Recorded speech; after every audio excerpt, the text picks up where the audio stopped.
Hello friends, welcome to my channel Sushant Chess Wise. Today we are going to start with a new topic, that is practical Rook Endgame.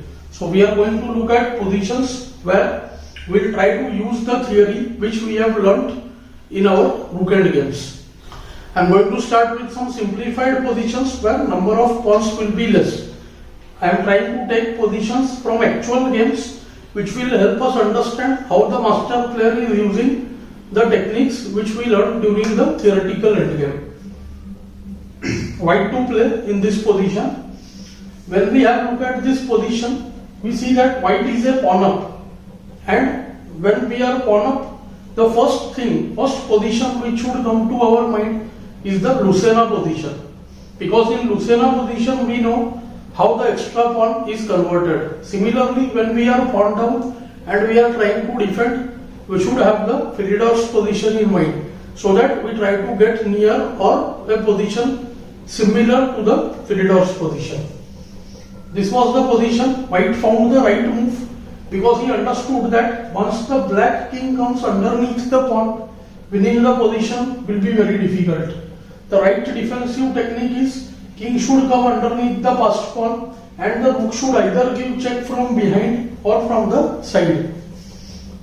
If you look at the white position properly, white has managed everything nicely. His pawns and king have come ahead and his rook is stopping the side check by the opponent's rook. White has a very simple way of improving here, which is wrong. White could play the move g5, thinking that the passed pawn should be created and it should be pushed. But after fg5,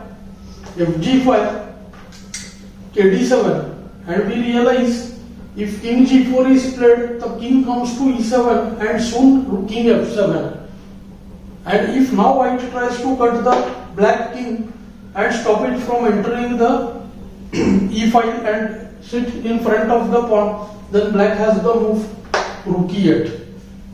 One wrong move order, and we see that after rook e8, ke8, this white king is not ahead of the pawn, and suddenly the king and pawn endgames come to our mind and we realize that we have messed up on the opportunity. See, after the move kg4, king f7, after kh5 and kf5 both we get kg7 and this pawn will not win.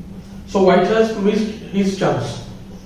Such things are very common in weaker players' games because they fail to understand the fact that the theory, whatever they are learning, they have to try to use the technique similarly. In endgame, the technique matters the most. The technique will enable us to give direction to our calculation. So white started the game with the move rook d3 here.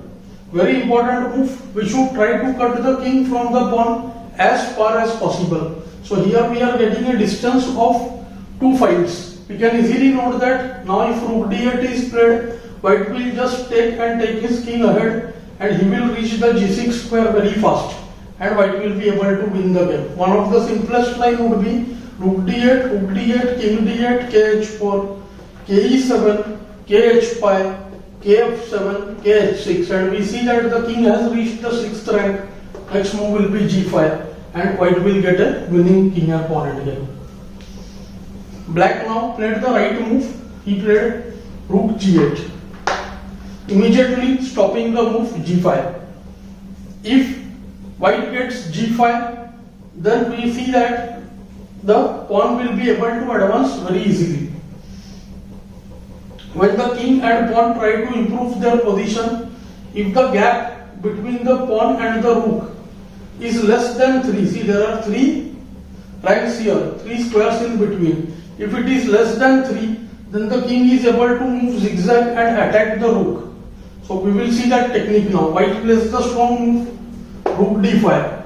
The rook was on the open file, it was cutting the king. Now the rook is ready to jump to the f5 square and snatch the f6 pawn. White is of course winning here. Black has 2 approaches. Either he can wait with the move rook f8, or he can immediately attack the rook with the move kc6. After kc6, rook f5. Now if rook f8, then g5 and the pawn would be lost and the king and pawn endgame would be lost. 2 pawns will be extra. And after the move rook g6, we see that white's attack comes first. kh4, kd6 and kh5. The rook has to abandon the pawn. After the move rook g8, rook f6 check, ke7. I hope you must have got the move quickly. Just g5. The pawn is protecting the rook. Rook is cutting off the king. The king will never be able to come underneath the pawn. Rook checks will be averted by rook h8, kg6, rook g8, kh7. The distance between the rook and the pawn is less. The reason is after check kg6, even if this pawn was not supporting g5, you would have played kh6, rook h8, kg7, and the rook would get attacked and no harm could be caused to the pawn on g5, because the king is able to move zigzag and sidestep the attacks of the black rook on the pawn. So this is winning for white. After the move rook f8, white played g5, f into g5, f into g5, king c6, rook just remains little away. It moves to d3, rook can also move to the d1 square. And now the rook returns to the g8 square. King moves to g4.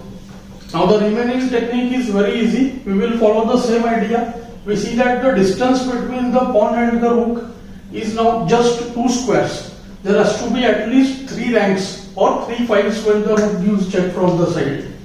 Now king c5, king f5, king can come from h5 as well.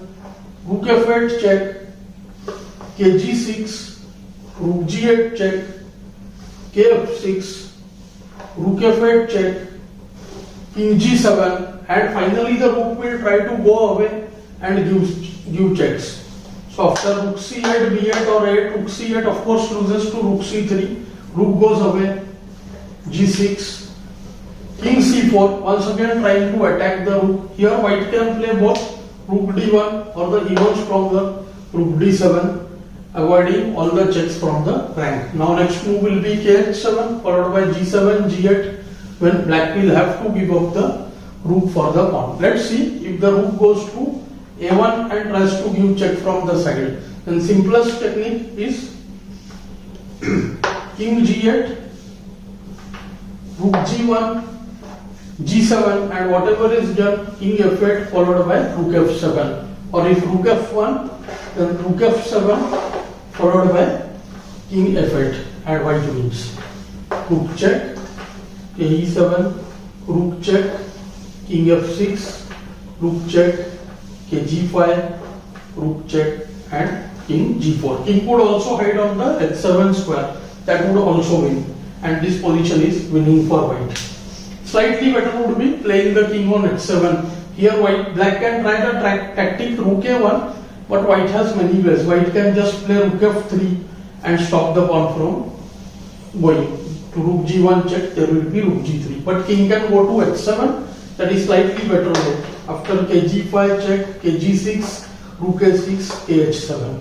And now after rook a8, g8 queens, the rook has to be given up and white wins the game.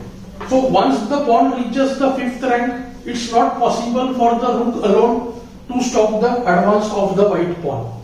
The main role was played by the white rook, which was cutting off the king. So the first lesson what we learned here, how we cut off the king in the Lucena position, same white used in the actual game. I hope you are finding these lessons useful. Do like, share and subscribe the channel. Thanks for your time.